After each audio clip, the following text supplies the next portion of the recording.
નમસ્તે ફ્રેન્ડ્સ, મિતાસ કિચનમાં તમારું સ્વાગત છે।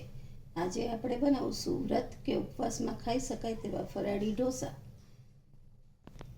ઢોસા બનાવવા માટે આપણે પહેલાં તેનું ખીરું પલાળશું। તેના માટે મેં 1 વાટકી સામો લીધો છે, તેને બાઉલમાં લેશું। એ જ વાટકીથી અડધી વાટકી સાબુદાણા લીધા છે, તેને મિક્સ કરશું અને હવે આને 2 થી 3 વખત આપણે પાણીથી ધોઈ લેશું અને 4 થી 5 કલાક પલાળી દઈશું।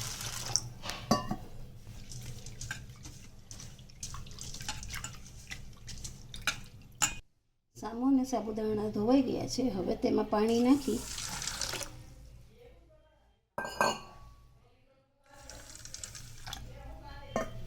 4 થી 5 કલાક માટે આપણે ઢાંકીને એને પલળવા દેશું। સાબુદાણા એકદમ સોફ્ટ થઈ જાય ત્યાં સુધી પલળવા દેવાના છે।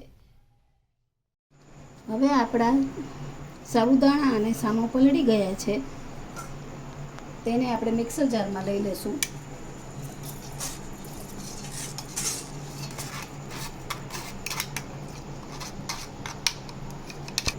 તેમાં અડધી વાટકી દહીં નાખશું, અડધી ચમચી સિંધો મીઠું। હવે આને પીસી લેશું આપણે। હવે આપણું ઢોસાનું બેટર પીસાઈ ગયું છે, તેને બાઉલમાં લઈ લેશું। મિક્સર જારમાં મેં 2 ચમચી પાણી નાખીને તેને પણ આમાં નાખી દીધું છે અને હવે આ મિશ્રણ હલાવી અને આને 15 થી 20 મિનિટનો રેસ્ટ દેવાનો છે। ત્યાં સુધી આપણે ચટણી અને તેનો મસાલો બનાવી લઈએ। હવે આપણે ઢોસા માટેની ભાજી બનાવશું। તેના માટે મેં કઢાઈમાં 1 ચમચી તેલ ગરમ કરવા મૂક્યું છે, તેમાં નાખશું જીરું,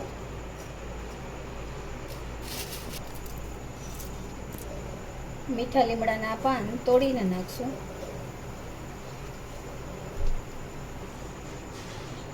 એક નાનું કેપ્સિકમ,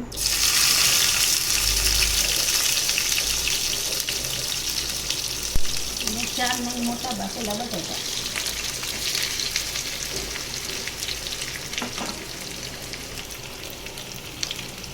5 ચમચી હળદર, 1 ચમચી ધાણા જીરું, સ્વાદ મુજબ સિંધો મીઠું, અડધી ચમચી લાલ મરચું પાવડર। ફરાળમાં લાલ મરચું,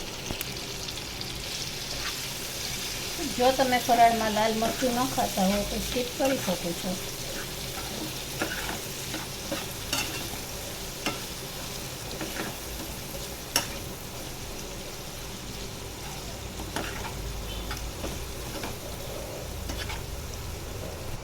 હવે તેમાં લીંબુનો રસ થોડો નીચોવશું અને કોથમરી।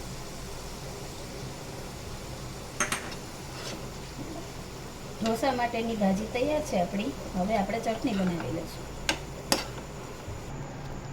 હવે ચટણી બનાવવા માટે મિક્સર જારમાં 1 મોટી ચમચી સિંગદાણા, 2 ચમચી જેટલું ટોપરાનું છીણ, 1 લીલું મરચું, 4 થી 5 પાન લીમડા, સિંધો મીઠું 5 ચમચી। હવે આપણે આને ગ્રાઇન્ડ કરી લેશું। હવે આ રીતે અધકચરું પીસાઈ જાય પછી આપણે એમાં થોડું પાણી નાખીને પાછું પીસી લેશું। ચટણી પીસાઈ ગઈ છે, આપણે તેને બાઉલમાં લઈ લઈએ અને હવે ચટણીમાં આપણે એક વઘાર કરશું।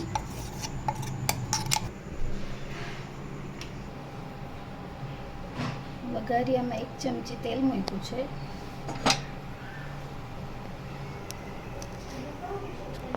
તેલ ગરમ થાય એટલે તેમાં આપણે ચપટી જીરું નાખશું,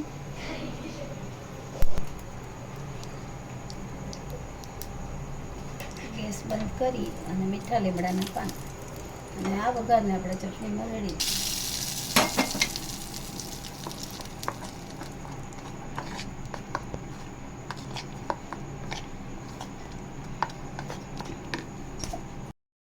હવે ઢોસાના ખીરામાં આપણે 1/4 ટીસ્પૂન જેટલો ખાવાનો સોડા નાખશું અને ખીરાને હલાવી લઈશું।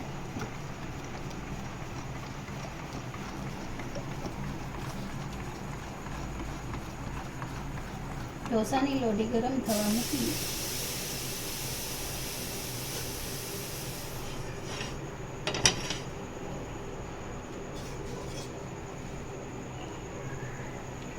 તેની ઉપર તેલના ટીપા નાખી અને કપડાથી લઈ લેવાનું.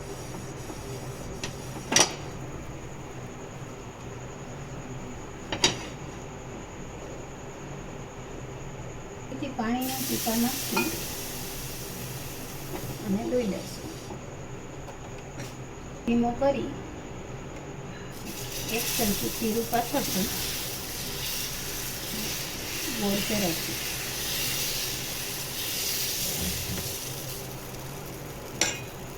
હવે ગેસ ફાસ્ટ કરી દેવો.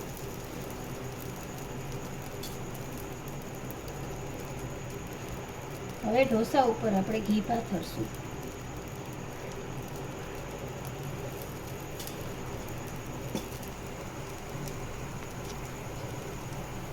હવે ઢોસો થઈ ગયો છે, તેને આપણે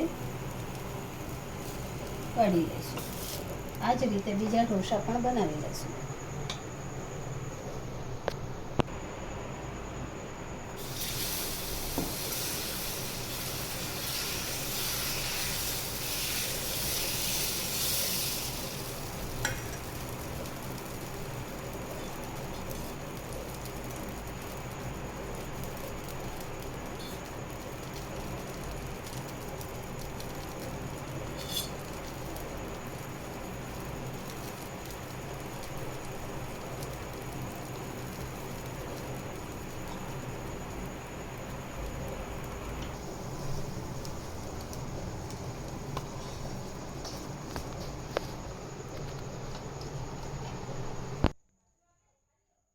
તૈયાર છે આપણા ફરાળી ઢોસા.